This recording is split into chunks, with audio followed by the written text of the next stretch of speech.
ಮಿತ್ರರೇ ನಮಸ್ಕಾರ. ಮಿತ್ರರೇ, 2024 ಲೋಕಸಭಾ ಚುನಾವಣೆ ನಡೆಯೋದಕ್ಕೂ ಮುಂಚೆ ನರೇಂದ್ರ ಮೋದಿ ಅವರು ಅನೇಕ ಬಾರಿ ಒಂದು ಮಾತನ್ನ ಹೇಳಿದ್ರು. ನಾವು 400 ಸೀಟನ್ನ ಗೆದ್ದು 3ನೇ ಬಾರಿಗೆ ಆರಿಸಿ ಬರ್ತೀವಿ, ಹಾಗೆ ಬಂದು ದೊಡ್ಡ ದೊಡ್ಡ ನಿರ್ಧಾರವನ್ನ ಕೈಗೊಳ್ತೀವಿ, ಹೀಗಂತ ನರೇಂದ್ರ ಮೋದಿ ಘೋಷಣೆ ಮಾಡ್ತಾ ಇದ್ರು. ಆದರೆ ಮಿತ್ರರೇ, ಲೋಕಸಭಾ ಚುನಾವಣೆಯಲ್ಲಿ ಏನು ರಿಸಲ್ಟ್ ಬಂತು ಅಂತ ನಿಮಗೆಲ್ಲ ಗೊತ್ತು.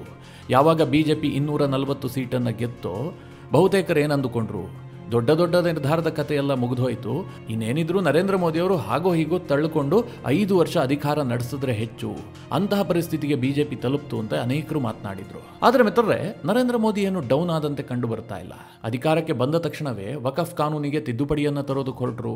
ಒನ್ ನೇಷನ್ ಒನ್ ಎಲೆಕ್ಷನ್ ಬಗ್ಗೆ ಈಗ ಕೇಂದ್ರ ಸರ್ಕಾರ ಹೆಜ್ಜೆಯನ್ನ ಮುಂದೆ ಇಡ್ತಾ ಇದೆ. ಯೂನಿಫಾರ್ಮ್ ಸಿವಿಲ್ ಕೋಡ್ ಬಗ್ಗೆಯೂ ಕೂಡ ಚರ್ಚೆ ನಡೆಸ್ತಾ ಇದ್ದಾರೆ. ಆ ಕಾನೂನನ್ನು ಕೂಡ ನಾವು ಇದೇ ಅವಧಿಯಲ್ಲಿ ಜಾರಿಗೆ ತರ್ತೀವಿ ಅಂತ ಕೇಂದ್ರ ಸರ್ಕಾರ ಹೇಳ್ತಾ ಇದೆ.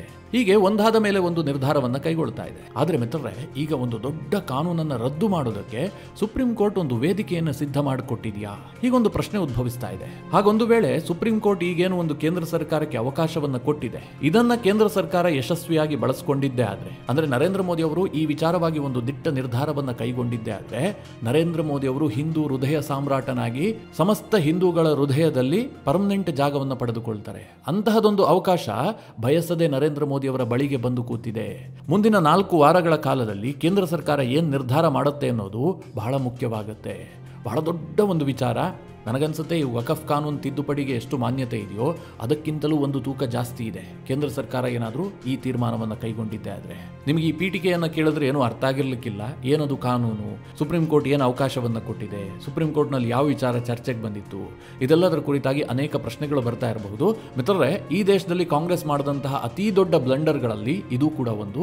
ಇದನ್ನು ರದ್ದು ಮಾಡುವಂತಹದ್ದು ಅಥವಾ ಕೇಂದ್ರ ಸರ್ಕಾರ ಈ ವಿಚಾರವಾಗಿ ಒಂದು ದೊಡ್ಡ ನಿರ್ಧಾರ ತೆಗೆದುಕೊಳ್ಳೋದಕ್ಕೆ ಒಂದು ಅವಕಾಶ ತಾನಾಗಿಯೇ ಒದಗಿ ಬಂದಿದೆ. ಇದರ ಕುರಿತಾಗಿ ಕಂಪ್ಲೀಟ್ ಮಾಹಿತಿಯನ್ನ ಈ ವಿಡಿಯೋದಲ್ಲಿ ನಿಮಗೆ ನೀಡುವಂತಹ ಪ್ರಯತ್ನ ಮಾಡ್ತೀನಿ.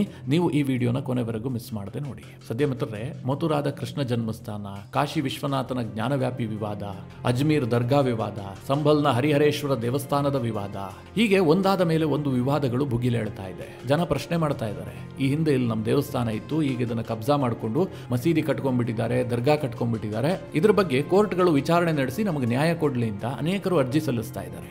ಆದರೆ ಈ ರೀತಿಯಾಗಿ ಅರ್ಜಿ ಸಲ್ಲಿಸಬಾರದು, ಇದು ಕಾನೂನಿಗೆ ವಿರುದ್ಧವಾಗಿದೆ. ಸುಪ್ರೀಂ ಕೋರ್ಟ್ ವಿಚಾರಣೆ ನಡೆಸೋದಕ್ಕೆ ಸಾಧ್ಯವೇ ಇಲ್ಲ, ಅಥವಾ ಸ್ಥಳೀಯ ಕೋರ್ಟ್ಗಳು ಈ ಬಗ್ಗೆ ವಿಚಾರಣೆ ನಡೆಸೋದಕ್ಕೆ ಸಾಧ್ಯವೇ ಇಲ್ಲ. ಯಾಕೆಂದ್ರೆ ನಮ್ಮ ಕಾನೂನಿನಲ್ಲೇ ಅದಕ್ಕೆ ಅವಕಾಶ ಇಲ್ಲ ಅಂತೇಳಿ ಇನ್ನೊಂದು ಪಕ್ಷದಿಂದ ಅರ್ಜಿ ಸಲ್ಲಿಕೆ ಆಗುತ್ತೆ. ಪಕ್ಷ ಅಂತಂದ್ರೆ ರಾಜಕೀಯ ಪಕ್ಷಗಳಲ್ಲ. ಯಾರು ಇದನ್ನ ವಿರೋಧಿಸ್ತಾರೋ ಅವರು ಇನ್ನೊಂದಿಷ್ಟು ಅರ್ಜಿಗಳನ್ನ ಸಲ್ಲಿಸ್ತಾ ಇದ್ದಾರೆ. ಹಾಗೆ ಈ ರೀತಿಯ ಸರ್ವೆಗಳನ್ನ, ಈ ರೀತಿಯ ಅರ್ಜಿಗಳನ್ನ ವಿರೋಧಿಸೋದಕ್ಕೆ ಕಾರಣ ಏನು ಕೇಳಿದ್ರೆ, ಈ ದೇಶದಲ್ಲಿ 1991ರಲ್ಲಿ ಜಾರಿಗೆ ಬಂದಂತಹ ಪೂಜಾ ಸ್ಥಳ ಕಾಯ್ದೆ, ಪ್ಲೇಸಸ್ ಆಫ್ ವರ್ಷಿಪ್ ಆಕ್ಟ್ 1991. ಈ ಕಾಯ್ದೆಯ ಪ್ರಕಾರ ಈ ದೇಶದಲ್ಲಿ ಯಾವುದೇ ಧಾರ್ಮಿಕ ಸ್ಥಳವನ್ನ ಬದಲು ಮಾಡೋದಕ್ಕೆ ಅಥವಾ ಅದರ ಹಿನ್ನೆಲೆಯನ್ನು ತಿಳಿದುಕೊಳ್ಳೋದಕ್ಕೆ ನೀವು ಅರ್ಜಿಯನ್ನು ಸಲ್ಲಿಸುವಂತಿಲ್ಲ. ಅದನ್ನು ಯಾವುದೇ ಕೋರ್ಟ್ ವಿಚಾರಣೆ ನಡೆಸುವಂತಿಲ್ಲ.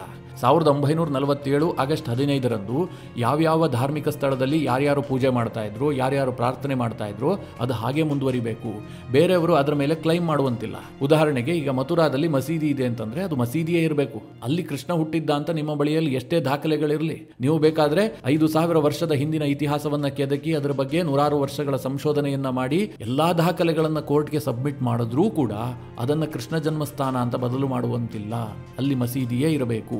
ಹೀಗೊಂದು ಕಾನೂನನ್ನ 1991ರಲ್ಲಿ ಆಗಿನ PV ನರಸಿಂಹರಾವ್ ಅವರ ಕಾಂಗ್ರೆಸ್ ಸರ್ಕಾರ ಜಾರಿಗೆ ತಂದಿತ್ತು. ಇದರಿಂದ ಏನಾಗಿತ್ತು ಗೊತ್ತಾ? ಬಹುಸಂಖ್ಯಾತ ಹಿಂದೂಗಳ ಧಾರ್ಮಿಕ ಭಾವನೆಗೆ ಧಕ್ಕೆ ತಂದಿತ್ತು. ಯಾಕೆಂದ್ರೆ ಹಿಂದೂಗಳಿಗೊಂದು ನಂಬಿಕೆ ಇತ್ತು, ನಮ್ಮನ್ನ ವಿದೇಶಿ ದಾಳಿಕೋರರು ಬಂದು 100 ವರ್ಷ ಆಳ್ವಿಕೆ ಮಾಡಿದ್ರು, ದಬ್ಬಾಳಿಕೆ ಮಾಡಿದ್ರು, ನಮ್ಮ ಧರ್ಮದ ಮೇಲೆ ಸಮರವನ್ನೇ ಸಾರಿದ್ರು. ಹೀಗಾಗಿ ನಮ್ಮ ಧರ್ಮಕ್ಕೆ ಸೇರಿದಂತಹ ಪವಿತ್ರ ಸ್ಥಳಗಳು ನಮ್ಮ ಕೈ ತಪ್ಪು ಹೋಗಿದ್ದಾವೆ. ಅಲ್ಲಿ ಮಸೀದಿಗಳು ನಿರ್ಮಾಣ ಆಗಿದೆ ಅಥವಾ ಅದನ್ನು ಒಡೆದಾಕಿದ್ದಾರೆ, ಬೇರೆಯವರು ಕಬ್ಜಾ ಮಾಡ್ಕೊಂಡಿದ್ದಾರೆ. ಇದಕ್ಕೆಲ್ಲ ನಾವು ನ್ಯಾಯ ಕೇಳೋದಕ್ಕೆ ಒಂದು ನಮಗೆ ಅವಕಾಶ ಇದೆ. ಯಾಕಂದ್ರೆ ಬಾಬಾ ಸಾಹೇಬ್ ಅಂಬೇಡ್ಕರ್ ಸಂವಿಧಾನವನ್ನ ಬರೆದ್ರಲ್ಲ, ಅವರು ಎಲ್ಲರಿಗೂ ಮುಕ್ತವಾಗಿ ಅವಕಾಶ ಕೊಟ್ಟಿದ್ರು.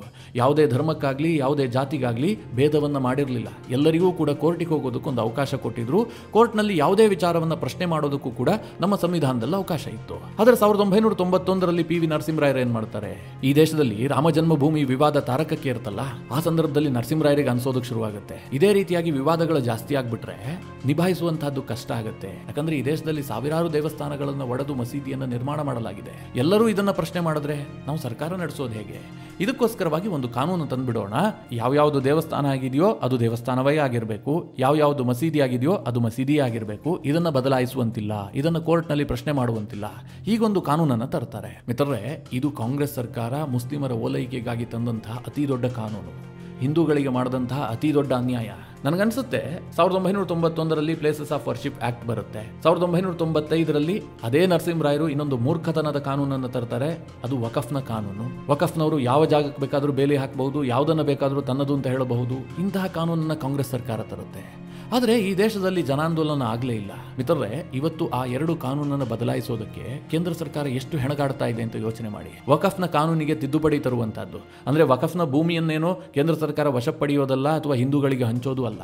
ಇರುವಂತಹ ಕಾನೂನಿನಲ್ಲಿ ಅವರಿಗೇನು ಸರ್ವಾಧಿಕಾರವನ್ನು ಕೊಡಲಾಗಿದೆ, ಯಾವ ಜಾಗಕ್ಕೆ ಬೇಕಾದರೂ ಬೇಲಿ ಹಾಕಬಹುದು ಅಂತ ಸರ್ವಾಧಿಕಾರ ಕೊಡಲಾಗಿದೆಯಲ್ಲ, ಆ ಅಧಿಕಾರವನ್ನು ಕಿತ್ತುಕೊಳ್ಳೋದಕ್ಕೆ ಕೇಂದ್ರ ಸರ್ಕಾರಕ್ಕೆ ಹೆಣಗಾಟ ಆಗ್ತಾ ಇದೆ. JPC ರಚನೆ ಮಾಡ್ಕೊಂಡ್ಬಿಟ್ಟು ಅದರಲ್ಲಿ ಬಡಿದಾಡುವಂತಹ ಸನ್ನಿವೇಶ ನಿರ್ಮಾಣ ಆಗಿದೆ. ಆದರೆ ನರಸಿಂಹರಾಯರು ಎಷ್ಟು ಈಸಿಯಾಗಿ ಕಾನೂನು ತಂದ್ರು ಅಂತಂದ್ರೆ ಈ ದೇಶದ ಹಿಂದೂಗಳಿಗೆ ಗೊತ್ತೇ ಆಗಿಲ್ಲ, ಎಲ್ಲ ಮಲ್ಕೊಂಡಿದ್ರು.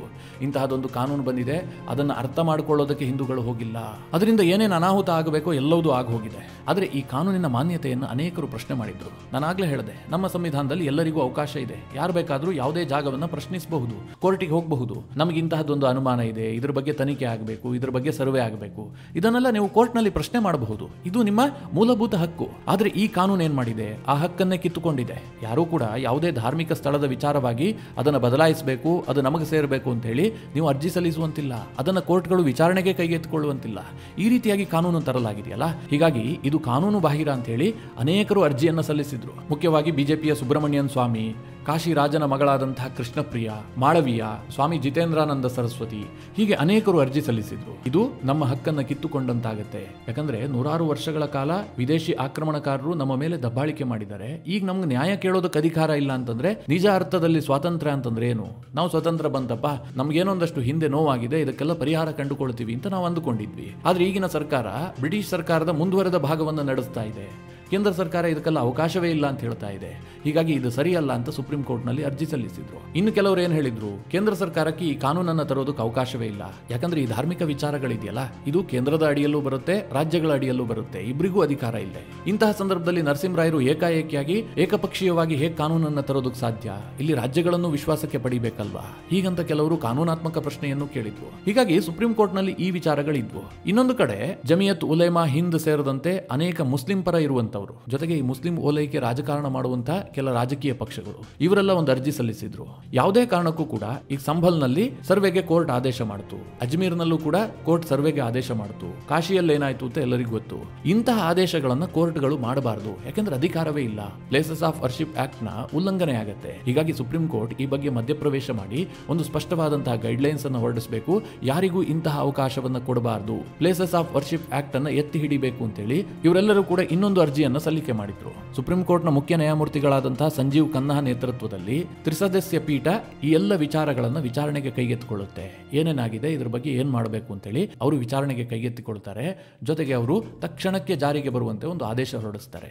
ಈ ದೇಶದಲ್ಲಿ ಯಾವ್ಯಾವ ಧಾರ್ಮಿಕ ಸ್ಥಳಗಳ ಬಗ್ಗೆ ವಿಚಾರಣೆ ನಡೀತಾ ಇದೆ, ಉದಾಹರಣೆಗೆ ಸಂಭಲ್ನ ವಿಚಾರಣೆ ಇರಬಹುದು, ಕಾಶಿಯ ಜ್ಞಾನವ್ಯಾಪಿ ವಿಚಾರ ಇರಬಹುದು, ಮಥುರಾ ವಿಚಾರ ಇರಬಹುದು, ಇದೆಲ್ಲದರ ಬಗ್ಗೆ ಯಾವುದೇ ಕೋರ್ಟ್ಗಳು ಕೂಡ ಅಂತಿಮ ಆದೇಶವನ್ನು ಕೊಡುವಂತಿಲ್ಲ. ಜೊತೆಗೆ ಯಾವುದೇ ಸರ್ವೆಗಳಿಗೂ ಕೂಡ ಆದೇಶ ಮಾಡುವಂತಿಲ್ಲ. ನಾವು ಮುಂದಿನ ಆದೇಶ ನೀಡುವವರೆಗೂ ಕೂಡ ಬೇರೆ ಬೇರೆ ನ್ಯಾಯಾಲಯಗಳು ಇದರ ಬಗ್ಗೆ ಯಾವುದೇ ರೀತಿಯಲ್ಲೂ ಕೂಡ ಆದೇಶ ಕೊಡುವಂತಿಲ್ಲ ಅಂತ ಆರ್ಡರ್ ಮಾಡಿದ್ದಾರೆ. ಒಂದು ಮಧ್ಯಂತರ ಆದೇಶವನ್ನ ಕೊಟ್ಟಿದ್ದಾರೆ. ಅಂದ್ರೆ ಜಿಲ್ಲಾ ನ್ಯಾಯಾಲಯವು ಯಾವುದೇ ರೀತಿ ಆದೇಶ ಕೊಡುವಂತಿಲ್ಲ, ಸ್ಟೇಟ್ ಹೈಕೋರ್ಟ್ಗಳು ಕೂಡ ಯಾವುದೇ ರೀತಿಯಲ್ಲೂ ಕೂಡ ಈ ಬಗ್ಗೆ ಆದೇಶವನ್ನ ಹೊರಡಿಸುವಂತಿಲ್ಲ. ಈ ರೀತಿಯಾಗಿ ಸುಪ್ರೀಂ ಕೋರ್ಟ್ ಒಂದು ತಡೆ ಕೊಟ್ಟಿದೆ, ಒಂದು ರೀತಿಯಲ್ಲಿ ಸ್ಟೇ ಆರ್ಡರ್ ಕೊಟ್ಟಿದೆ. ಇದಾಗ್ತಿದ್ದ ಹಾಗೆ ಮುಸ್ಲಿಂ ಪಾರ್ಟಿಯವರು ಮತ್ತು ಈ INDIA ಕೂಟದ ನಾಯಕರು ಏನ್ ಹೇಳ್ತಾ ಇದ್ದಾರೆ, ನಮಗೆ ದೊಡ್ಡ ಜಯ ಸಿಕ್ಬಿಡ್ತು, ಪ್ಲೇಸಸ್ ಆಫ್ ವರ್ಷಿಪ್ ಆಕ್ಟ್ ಎತ್ತಿ ಹಿಡಿದ ಹಾಗಾಯ್ತು ಅಂತ ಅವರು ಬಿಂಬಿಸ್ತಾ ಇದ್ದಾರೆ. ಆದ್ರೆ ಮಿತ್ರರೇ, ಇಲ್ಲೇ ಇರುವಂತಹದ್ದು ಟ್ವಿಸ್ಟ್. ಅದೇನು ಕೇಳಿದ್ರೆ, ಸುಪ್ರೀಂ ಕೋರ್ಟ್ ಹೀಗೆ ಹೇಳ್ತಲ್ಲ, ಪ್ಲೇಸಸ್ ಆಫ್ ವರ್ಷಿಪ್ ಆಕ್ಟ್ 1991 ಬಗ್ಗೆ ನಿಮ್ಮ ಅಭಿಪ್ರಾಯ ಏನು? ಕೇಂದ್ರ ಸರ್ಕಾರ ಈ ಬಗ್ಗೆ ಏನ್ ಹೇಳುತ್ತೆ? ಇದನ್ನ ನಮಗೆ ಕೋರ್ಟ್ಗೆ ತಿಳಿಸಿ ಅಂತೇಳಿ ಕೇಂದ್ರ ಸರ್ಕಾರಕ್ಕೆ ಸುಪ್ರೀಂ ಕೋರ್ಟ್ ಆರ್ಡರ್ ಮಾಡಿದೆ. ಮುಂದಿನ 4 ವಾರದ ಅವಧಿಯೊಳಗೆ ನೀವು ನಿಮ್ಮ ನಿರ್ಧಾರವನ್ನು ತಿಳಿಸಬೇಕು. ಅಂದ್ರೆ 1991 ಆಕ್ಟ್ ಅನ್ನ ನೀವು ಒಪ್ಕೊಳ್ತೀರಾ ಅಥವಾ ಅದರಲ್ಲಿ ಬದಲಾವಣೆ ತರೋದಕ್ಕೆ ಬಯಸಿದ್ದೀರಾ? ಈ ಬಗ್ಗೆ ನೀವೇನು ಅಭಿಪ್ರಾಯ ಪಡ್ತೀರಿ? ಯಾಕಂದ್ರೆ ಕೇಂದ್ರ ಸರ್ಕಾರ ತನ್ನ ಅಭಿಪ್ರಾಯವನ್ನ ತಿಳಿಸದ ಹೊರತು ಸುಪ್ರೀಂ ಕೋರ್ಟ್ ಏನು ಆರ್ಡರ್ ಮಾಡೋದಕ್ಕೆ ಸಾಧ್ಯ ಇಲ್ಲ. ಒಂದು ಅಂತಿಮವಾಗಿ ಆರ್ಡರ್ ಮಾಡಬೇಕು ಅಂತಂದ್ರೆ ಕೇಂದ್ರ ಸರ್ಕಾರ ತನ್ನ ನಿಲುವನ್ನು ತಿಳಿಸಬೇಕು. ಇದಕ್ಕೋಸ್ಕರವಾಗಿ ಸುಪ್ರೀಂ ಕೋರ್ಟ್ ಕೇಂದ್ರ ಸರ್ಕಾರಕ್ಕೆ ಸೂಚಿಸಿದೆ. ಈ ಸಂದರ್ಭದಲ್ಲಿ ಹಾಜರಿದ್ದಂತಹ ಕೇಂದ್ರ ಸರ್ಕಾರದ ಪರ ವಕೀಲ solicitor general Tushar Mehta supreme ಕೋರ್ಟ್ಗೆ ಹೇಳ್ತಾರೆ, ಈ ಬಗ್ಗೆ ಅಗತ್ಯವಾಗಿ ತಮ್ಮ ನಿಲುವನ್ನು ತಿಳಿಸೋದಕ್ಕೆ ಕೇಂದ್ರ ಸರ್ಕಾರ ಬಯಸುತ್ತೆ. ನಾವು ಕೂಡ ಇದನ್ನೇ ಬಯಸ್ತಾ ಇದ್ವಿ, ನಮ್ಮ ನಿಲುವನ್ನ ಕೋರ್ಟ್ಗೆ ತಿಳಿಸಬೇಕು ಅಂತ. ಹೀಗಾಗಿ ನೀವು ಅವಕಾಶ ಕೊಟ್ಟಿದ್ದು ನಮ್ಗೆ ಒಳ್ಳೇದೇ ಆಯ್ತು, ನಾವು ನಮ್ಮ ವಾದವನ್ನ ಮಂಡಿಸ್ತೀವಿ ಅಂತ ಅವ್ರು ಹೇಳ್ತಾರೆ. ಯಾಕಂದ್ರೆ ಯಾಕೆ ಇದಕ್ಕಿಷ್ಟು ಇಂಪಾರ್ಟೆನ್ಸ್ ಬಂದಿದೆ ಅಂತಂದ್ರೆ ಇದೇ ಕಾರಣಕ್ಕೆ. ಕೇಂದ್ರ ಸರ್ಕಾರ ಏನ್ ಬಯಸ್ತಾ ಇದೆ, 1991 ಆಕ್ಟ್ ಬಗ್ಗೆ ತನ್ನ ನಿಲುವನ್ನ ಸುಪ್ರೀಂ ಕೋರ್ಟ್ಗೆ ಸಬ್ಮಿಟ್ ಮಾಡೋದಕ್ಕೆ ಬಯಸ್ತಾ ಇದೆ. ಒಂದು ವೇಳೆ ಕೇಂದ್ರ ಸರ್ಕಾರ ಏನಾದರೂ ನಾವು 1991 ಆಕ್ಟ್ ಅನ್ನ ಒಪ್ಕೊಳ್ಳೋದಿಲ್ಲ, ಅದರಲ್ಲಿ ಸಾಕಷ್ಟು ಲೋಪಗಳಿದೆ, ನಾವು ಇದನ್ನ ಬದಲಾಯಿಸೋದಕ್ಕೆ ನಿರ್ಧಾರ ಮಾಡ್ತೀವಿ ಅಂತ ಅಂದಿದ್ದೆ ಆದ್ರೆ ಈ ದೇಶದಲ್ಲಿ ಮತ್ತೊಂದು ದೊಡ್ಡ ಸಂಚಲನ ಸೃಷ್ಟಿಯಾಗುತ್ತೆ. ಒಂದು ಕ್ರಾಂತಿ ಆದ್ರೂ ಕೂಡ ಆಶ್ಚರ್ಯ ಇಲ್ಲ. ಯಾಕೆ ಗೊತ್ತಾ? ಯಾಕಂದ್ರೆ ಬಹುಸಂಖ್ಯಾತ ಹಿಂದೂಗಳಿಗೆ ದೊಡ್ಡ ಅನ್ಯಾಯ ಆಗಿದೆ. ನೀವು ಯಾವುದೇ ಸ್ಥಳಗಳ ಬಗ್ಗೆ ನೀವು ಮಾಹಿತಿಯನ್ನು ತಿಳಿದುಕೊಳ್ಳೋದಕ್ಕೆ ಸಾಧ್ಯ ಆಗ್ತಾ ಇಲ್ಲ, ಅದರ ಸತ್ಯವನ್ನ ಜಗತ್ತಿಗೆ ತಿಳಿಸೋದಕ್ಕೂ ಸಾಧ್ಯ ಆಗ್ತಾ ಇಲ್ಲ. ಸಣ್ಣದಾಗಿ ನಿಮಗೊಂದು ಉದಾಹರಣೆ ಕೊಡ್ತೀನಿ. ಇವತ್ತು ದೆಹಲಿಯಲ್ಲಿರುವಂತಹ ಕುತುಬ್ ಮಿನಾರ್ ಅನ್ನ ಯಾರು ಕಟ್ಟಿಸಿದ್ದು? ಈ ದೇಶದಲ್ಲಿರುವಂತಹ ಪ್ರತಿಯೊಂದು ಮಗುವಿಗೂ ನಾವು ಏನ್ ಬೋಧನೆ ಮಾಡ್ತಾ ಇದ್ವಿ? ಕುತ್ಬುದ್ದೀನ್ ಐಬಕ್ ಕಟ್ಟಿಸಿದ. ಆತ ತನ್ನ ವಿಜಯದ ಸಂಕೇತವಾಗಿ ಕುತುಬ್ ಮಿನಾರ್ ಅನ್ನ ಕಟ್ಟಿಸಿದ್ದಾನೆ. ಹೀಗಂತ ಪ್ರತಿ ಮಕ್ಕಳಿಗೂ ಕೂಡ ನಾವು ಬೋಧನೆ ಮಾಡ್ತಾ ಇದ್ವಿ. ಆದ್ರೆ ಅದರ ಹಿಂದಿನ ವಾಸ್ತವ ಸತ್ಯವನ್ನ ಯಾರಿಗೂ ತಿಳಿಸ್ತಾ ಇಲ್ಲ. ಅದರ ಬಗ್ಗೆ ಸಾಕಷ್ಟು ಗೊಂದಲಗಳಿದೆ. ಆ ಕುತುಬ್ ಮಿನಾರ್ ಇರುವಂತಹ ಸ್ಥಳದಲ್ಲಿ ಸಾವಿರಾರು ವರ್ಷಗಳ ಹಿಂದಿನ ಲೋಹ ಸ್ತಂಭ ಇದೆ, ಸ್ತಂಭ ಶಾಸನ ಇದೆ. ಅಲ್ಲೇನಿತ್ತು, ಆ ಸ್ಥಳದ ಇತಿಹಾಸ ಏನ್ ಹೇಳುತ್ತೆ, ಯಾರು ಕಟ್ಟಿಸಿದ್ರು, ಇದೆಲ್ಲದರ ಬಗ್ಗೆ ಒಂದು ಲೋಹ ಶಾಸನವೇ ಇದೆ. ಅದನ್ನ ಸ್ಟಡಿ ಮಾಡೋದಕ್ಕೆ ಅವಕಾಶ ಇಲ್ಲ, ಅದನ್ನ ನಮ್ಮ ಮಕ್ಕಳಿಗೆ ಬೋಧನೆ ಮಾಡೋದಕ್ಕೂ ಅವಕಾಶ ಇಲ್ಲ. ನಮ್ಮ ಮಕ್ಕಳು ಏನು ಓದಬೇಕು? ಕುತುಬ್ ಮಿನಾರ್ ಅನ್ನ ಕುತುಬುದ್ದೀನ್ ಐಬಕ್ ಕಟ್ಟಿಸಿದ, ವಿಜಯದ ಸಂಕೇತವಾಗಿ ಆತ ಕಟ್ಟಿಸಿದ ಅಂತಲೇ ಓದಬೇಕು. ಯಾಕಂದ್ರೆ ಅದರ ಸರ್ವೆ ಮಾಡೋದಕ್ಕೆ ಅವಕಾಶ ಇಲ್ಲ, ಅದರ ಬಗ್ಗೆ ಸತ್ಯವನ್ನು ತಿಳಿಸೋದಕ್ಕೆ ಅವಕಾಶ ಇಲ್ಲ. ಆ ರೀತಿಯಾಗಿ ಕಾನೂನುಗಳ ತಂದು ಈ ದೇಶದ ನಿಜವಾದ ಇತಿಹಾಸವನ್ನು ಮರೆಮಾಚಲಾಗಿದೆ. ಇದು ಈ ದೇಶದ ಬಹುಸಂಖ್ಯಾತರಿಗಾಗ್ತಿರುವಂತಹ ಅನ್ಯಾಯ.